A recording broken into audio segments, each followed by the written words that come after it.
우리들의 깊은 사랑의 마음을 담아서 함께 축복하도록 합시다. 빛이 있으라.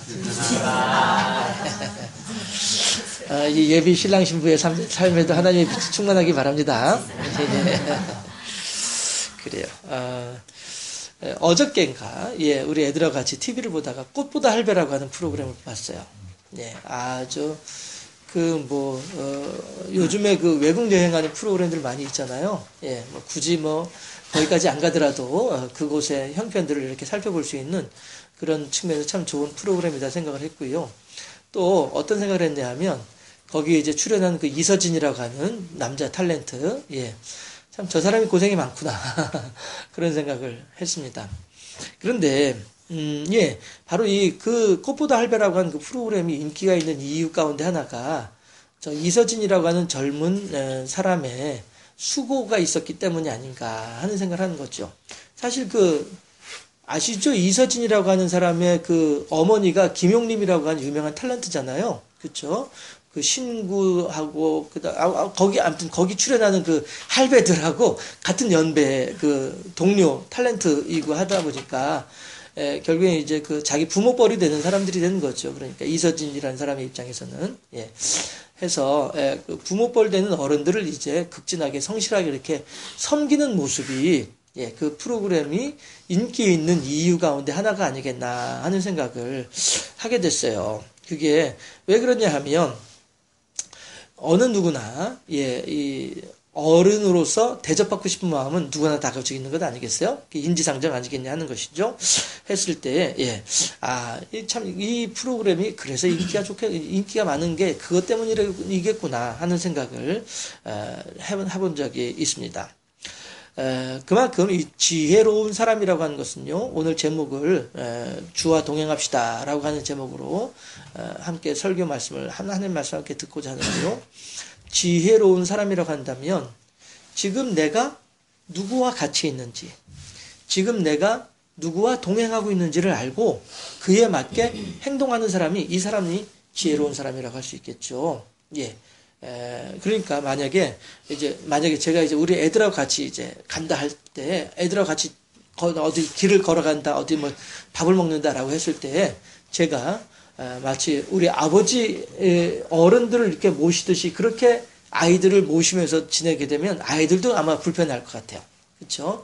애들하고 있을 땐 장난도 하고 농담도 하고 막 이렇게 하면서 맛이 있게 이렇게 하는 게 이게 아이들하고 같이 지내는 모습이지만, 또 그와 반대로 어른들하고 같이 있을 때에는 행동거지 하나도 조심하게 하고 말이죠. 앉고 일어설 때에도 조용히 하고 이렇게 좀 조심하는 이런 모습들이 있는 것이죠. 이게 어떤 지혜로운 사람이다라고 하는 것입니다. 지혜로운 사람은 이 자리에서 내가 어떻게 행동해야 하는지에 대해서 잘 알고 그대로 행하는 사람, 이 사람이 지혜로운 사람이다라고 할 수 있는 것이죠. 왜 이 이야기를 하냐면요, 이스라엘 백성들은 전혀 그렇지 못했기 때문이다라고 하는 것입니다. 자, 구약의 역사를 다시 한번 우리가 살펴보도록 할까요? 애굽에서 쇠풀무와도 같은 애굽에서 하나님께서 이스라엘 백성들을 끄집어내 주셨단 말이에요. 그래가지고 가나안 땅에 들어가게 됐습니다. 그리고 하나님께서는 이스라엘 사람들과 같이 지내신단 말이죠. 그럼에도 불구하고 이스라엘 백성들은 내 옆에 계신 하나님을 향하여서 아이고 하나님 감사합니다. 나로 하여금 애굽에서 끄집어내 주시고 이렇게 젖과 꿀이 흐르는 땅으로 데려가 주시 너무너무 감사합니다. 이렇게 지내면 얼마나 좋겠냐 하는 것이죠. 그런데 이스라엘 백성들은 하나님이 눈에 보이지 않는다 해서 하나님을 잊어버리고 하나님을 무시하고 하나님을 외면해버리고 마는 거란 말이죠. 그리고서는 우상숭배 가운데 빠졌단 말이에요. 하나님께서는 그 우상숭배 가운데 빠진 이스라엘 백성들을 가르치기 위해서 어떻게 해요? 이 이스라엘 백성들에게 회초리를 대는 것이죠. 잠언서 13장 24절에 뭐라고 되어 있냐면은 차마 아이에게 회초리를 대지 못하는 매를 아끼는 자는 그의 자식을 미워함이라 자식을 사랑하는 자는 근실이 징계하느니라 이런단 말이에요. 요즘 텔레비전에 아동학대에 대한 이야기 많이 나오고 있죠. 우리가 그렇게 아동학대를 하자는 것이 하나님은 아동을 학대하라는 것이 결코 아니에요. 다만 이 아이에게 회초리가 어떠함을 알게 함으로 말미암아서 이 아이들의 행동을 스스로가 통제할 수 있도록 가르쳐야 된다라고 하는 것이죠. 훈육이라고 하죠. 훈육. 제가 안 그래도 이 부분을 제가 이렇게 원고를 작성을 하면서 오늘 이제 이 예비 신랑 신부가 동석할 거를 생각을 하고서 제가 회초리를 대야 돼요. 예, 전혀 안 되면 안 되고요. 대신에 내 스트레스 해소하려고 아이를 때리는 일은 있으면 안 된다 하는 것이죠. 예. 해서 우리 아이들은 어렸을 때 그런 걸 물어본 적이 있었어요. 아빠는 우리 때릴 때 왜 발바닥만 때리냐 말이야. 저 이제 애들 혼낼 때 발바닥만 때렸거든요. 왜냐하면 나 스스로가 내가 지금 화가 난 이유가 무엇일까? 낮에 어떤 집 바깥에서 있었던 일 때문에 내가 이 아이들에게 화가 난 것인가? 아니면은 이 아이들의 잘못 그 자체에 대해서 내가 화가 난 것인가? 이걸 내가 먼저 살펴봐야만 하겠다라고 하는 그런 시간이 필요한 것이죠. 잠깐이라도. 그 회초리, 우리 이제 애들 발바닥 때리는 따로 있었거든요, 몽둥이가. 그걸 가지러 가는 동안에 나 스스로에 대해서 살펴보는 거죠. 내가 아이들을 스트레스 해소의 대상으로 삼고 있는 것은 아닐까? 그렇게 되면 이건 이제 아동 학대가 되잖아요. 그렇죠? 그렇게 되면 아동 학대가 되는 거잖아요. 그리고서 이제 그거 아니다라고 생각되면은 이제 몽둥이 들고 와가지고 아이의 발바닥을 딱 쥐고서 발목을 쥐고서 발바닥을 때려준단 말이에요. 예, 그렇게 하면 이제 발바닥에는 온갖 신경이 다 모여 있기 때문에요. 한 번씩 적당하게 자극을 주면 건강에도 좋아요. 그래서 이제 저는 이제 아이들 발바닥을 이렇게 이제 때린 적이 있었어요. 발바닥 말고 다른 데 맞은 적 없지? 응? 발바닥 말고 다른 데 맞은 적 없지? 예, 훈육과 훈육은 반드시 필요하겠다라고 하는 것이죠.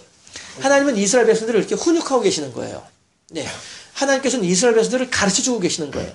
가르쳐주기 위해서 어떻게 하냐면은 애굽에서 나와서 가나안 땅에 정착했던 이스라엘 백성들을 다시 또 바벨론으로 포로로 가서 온갖 고생을 하도록 하시는 거란 말이죠. 그렇지만 하나님께서 이스라엘 백성들을 훈육하신다라고 하는 이 말을 할 수 있는 이유가 뭐냐면 이 이스라엘 백성들이 가나안 땅에 가가지고 바벨론 땅에 가가지고 온갖 고생을 하지만은 고생하는 그대로 내버려 두는 하나님이 아니기 때문에 그런 거예요. 70년이 됐을 때 약속은 70년으로 했지만은 실은 70년도 되기 전에 56년 만에 다시 이스라엘 백성들을 가나안 땅으로 다시 되돌아오도록 하시는 분이 하나님이라는 말씀이 있죠. 이것이 하나님께서 이스라엘 백성들을 훈육하시는 것이지 결코 이스라엘 백성들을 징계하는 것이 아니다라고 하는 사실을 우리들은 알 수가 있는 것입니다. 했을 때 이스라엘 백성들은 이제 한번 하나님부터 혼이 났으니까 그 다음부터는 다시는 그렇게 안 하면은 더 이상 혼날 일이 없을 것 아니겠어요? 그럼에도 불구하고 이스라엘 백성들은 또다시 하나님을 향하여서 잊어버리고 마는 것이죠. 매맞은 것에 대해서 잊어버리고 마는 것이죠. 혼난 것에 대해서 잊어버리고 마는 거예요. 어떻게 해요? 또다시 우상숭배 가운데 빠져버리고 마는 것이죠. 했을 때 하나님께서는 400년 동안에 침묵기라고 하는 하나님의 어떠한 계시도 하나님의 어떠한 예언의 말씀도 없었던 선지자들의 어떤 활동도 없었던 400년 동안의 침묵기가 이스라엘 역사 가운데 있게 됩니다. 이것은 하나님께서 이스라엘 사람들을 향하여서 내가 참 너한테 서운하다 이런 의미가 되는 것이죠. 부모님들이 연만하신 부모님들이 자식들을 향해서 화난 것을 표현하는 방법이 뭐예요? 전화 안 하는 거잖아요. 그냥 신경도 안 쓰고 있는, 이게 화난 것을 표현하는 방법이잖아요. 밥 안 먹는다. 이런 거. 하나님으로서 살 수 있는 일은 그거밖에 없는 거예요. 이스라엘 백성들을 향해서. 그것이 400년 동안의 기간이 지났습니다. 그리고서 이제 예수님께서 이 땅에 태어나신 것이죠. 하나님께서는요, 뭐라고 말씀하시냐면요, 미가서 6장 8절 말씀인데요. 제가 읽어드리도록 할게요. 사람아 주께서 선한 것이 무엇임을 네게 보이셨나니, 다시 말해서 하나님께서 이스라엘 백성들을 향해서 간절하게 원하는 바가 무엇인지를 우리들에게 가르쳐 주셨다는 거예요. 그게 뭐냐 하면 여호와께서 네게 구하시는 것은, 하나님께서 우리들에게 원하시는 것은 오직 정의를 행하며 인자를 사랑하며 겸손하게 네 하나님과 함께 행하는 것이 아니냐. 정의라고 하는 것은요, 지나가다가 깡패가 사람들 때린다고 해서 쫓아가지고 깡패 혼내주는 것, 이것도 정의일 수 있습니다. 하지만 신앙적인 측면에서 정의라고 하는 것은 하나님의 뜻이 무엇인지를 알고서 행하는 것, 이것이 정의라고 할 수 있습니다. 인자를 사랑한다라고 했습니다. 우리들이 지나가는 노숙자들한테 1,000원짜리 하나 줄 수도 있고요, 안 줄 수도 있습니다. 어떤 경우에는 안 주는 게 도리어 그들을 사랑하는 모습이 될 수도 있을 것이기도 하고요. 중요한 것은 사람을 소중하게 여길 줄 아는 것이 이것이 하나님께서 우리들에게 원하신 바다라고 하는 것입니다. 하나님의 뜻이 무엇인지를 알아서 그대로 행할 줄 아는 것, 그 다음에 옆에 있는 사람을 소중하게 여길 줄 아는 것, 이것이 하나님께서 우리들에게 원하시는 것이고 더욱더 중요한 것은 뭐냐 하면 하나님과 동행하는 것을 하나님께서 우리들에게 원하신다는 거예요. 하나님께서는 우리들에게 뭐라고 하냐면은 나는 너의 하나님이 되고 너는 나의 백성이 되기를 원한다. 이게 하나님의 우리들을 향한 간절한 소망이란 말씀이 있죠. 요즘 젊은 사람들의 말로 하면은 존재감을 좀 느꼈으면 좋겠다라고 하는 거예요. 내가 너희들 옆에 있다는 사실을 너희들이 알았으면 좋겠어. 내가 너희들을 얼마나 사랑하는지 너희들도 좀 알았으면 좋겠어. 내가 너희들을 사랑하는 것만큼 너희들도 나를 좀 사랑해 주었으면 좋겠어. 이것이 하나님께서 우리들에게 간절히 원하시는 마음이다. 모습이 원하는 것이다 하는 것이죠. 그 증거가 뭐냐면은 예수님께서 이 땅에 태어나신 거예요. 저 높고 높은 별을 넘어서 이 낮고 낮은 땅 위에 내려오신 하나님이신 예수님. 어째서 그분께서는 이 땅에 내려오실 수밖에 없었던가? 그 이유가 무엇일까? 내가 너를 이만큼 사랑한다 라고 하는 것을 우리들에게 가르쳐주기 위해서 예수님께서 이 땅에 태어나시더라라고 하는 것이죠. 그럼에도 불구하고 사람들은 지금 현재 우리들과 같이 살아가고 있는 이 시대를 살아가고 있는 우리들을 얘기하는 거예요. 사람들은 마치 자기에게 무슨 큰 능력이 있어서 내가 하나님을 믿어줄게요. 나 하나님 믿어주기 싫은데 내 뭐 선심 쓰지 뭐. 나 이것도 아까워. 나 스스로가 하나님에 대해서 결정할 수 있다라고 생각하는 사람들이 많이 있다는 것이죠. 해서 내가 교회 안 나가. 내가 뭐하러 교회를 나가. 라고 얘기를 하고 있는데 이것은 뭐냐 하면 이 땅에 내가 너를 이만큼 사랑한다라고 하면서 사랑을 표현하면서 이 땅에 내려오신 예수님의 그 사랑을 완전히 무시하고 마는 그런 행위가 되는 것이죠. 오늘 본문에서 요셉과 마리아 부부가 바로 그렇게 하나님의 마음을 완전히 무시하고 있는 모습을 보여주고 있습니다. 그게 뭐냐 하면 12살이 됐을 때 예수님이 이제 응애하고 이제 마리아 뱃속에서 태어났죠. 응애하고 태어나가지고 탯줄도 잘랐고요. 기저귀도 채워주었습니다. 그리고 젖도 물려주었고요. 아장아장 걸을 때에는 넘어질까봐 손도 잡아주기도 했습니다. 또 어느 정도 자랐을 때는 훈육도 했겠죠. 제가 우리 아이들 발바닥 때리듯이 아마 요셉과 마리아도 어린 예수에게 훈육도 했을 거예요. 젓가락질하는 것도 가르쳐줄 것이고, 참 그 사람들은 젓가락질 안 하니까, 밥 먹는 것도 가르쳐줬을 거예요. 아무튼 이것저것 다 가르쳐줬을 거예요. 말도 제대로 못하던 아이가 어느 순간인가 아빠 엄마 말도 하게 됐을 것이고요. 그렇게 자라나는 것을 보면서 요셉과 마리아는 예전에 아이가 태어나기도 전에 가브리엘 천사로부터 들었던 이 아기 예수에 대한 하나님의 계획하심에 대해서 까맣게 잊어버리고 있었던 것이죠. 그리고 자기의 아이를 대하듯이 그렇게 요셉과 마리아는 아기 예수님을 어린아이 아들 예수님을 대하고 있는 거예요. 12살이 돼가지고 나사렛에서 예루살렘으로 여행을 합니다. 이스라엘 사람들은 1년에 3차례 예루살렘 성전에 갔다 와야 되는 거 알고 계시죠? 12살이 돼서 그 여행을 하는데 나사렛에서 예루살렘까지는요 140km 정도의 거리가 돼요. 140km면은요 여기에서 대구 가서 대구에서 김천 가는 만큼 거리예요. 그 정도 거리를 지금 걸어서 올라가고 있는 거예요. 예루살렘으로 가고 있는 중이에요. 그리고 거기서 예루살렘에서 이제 일을 다 보고 예배다 드리고 다시 이제 고향 나사렛, 고향이 아니라 제 살고 있는 집 나사렛으로 다시 가는 중이었어요. 어떤 사람은 140km를 닷새 정도 걸어야 된다라고 얘기를 하더라고요. 하루 동안을 걸어왔는데 아들 예수가 있는 점인지 생각도 안 하고서 신경도 안 써서 그냥 내려왔어요. 오던 길에 하루 길을 걷고 난 뒤에 찾아보니까 아이가 없는 거예요. 그래가지고 다시 되짚어서 예루살렘으로 돌아왔죠. 예루살렘으로 돌아왔더니 예수님이 그 유대 지도자들하고 랍비들하고 같이 앉아가지고 예수님에 대해서 토론하고 있는, 하나님에 대해서 토론하고 있는 거예요. 랍비들은 이야 감탄을 하는 거예요. 아이가 이렇게 똑똑하다니, 12살짜리 아이가 이렇게 똑똑하다니, 이렇게 성경에 대한 이해가 깊고 이렇게 성경 내용에 대한 지식이 이렇게 조예가 높다니, 이러면서 다들 이제 감탄을 하고 있는 중인데, 오늘 우리가 함께 합독했던 48절에서 요셉과 마리아가 뭐라고 하냐면은 야, 너 지금 뭐 하고 있는 짓이야? 이러고 있는 거예요. 좀 더 신랄하게 표현을 하면은, 야, 이 철딱선이 없는 것아, 왜 이렇게 부모들 속을 썩이느냐? 이렇게 말하고 있는 거예요. 48절에서. 예. 뭐라고 얘기를 해요? 48절 말씀에 그의 부모가 보고 놀라며 그의 어머니는 이르되 아이야 어찌하여 우리에게 이렇게 하였느냐? 보라 내 아버지와 내가 근심하여 너를 찾았노라. 예. 야, 너 대체 커서 뭐가 되려고 이렇게 부모 속을 썩이는 거야? 이런 뜻이 되는 거란 말이죠. 예. 정작 유대 종교 지도자들은 이 아이에 대해서 막 감탄을 하고 있는 중인데 부모들은 이 아이를 너무나도 깔보고 있는 거예요. 그리고서 대체 이렇게 부모들을 갖다가 생고생을 시키고 있느냐? 원망하고 있는 것이죠. 그런데 이에 대해서 예수님께서는 뭐라고 말씀하시냐면요. 이것은 그대로 하나님의 말씀이기도 하죠. 49절에서 함께 49절 합독해 보실까요? 예수께서 이르시되 어찌하여 나를 찾으셨나이까?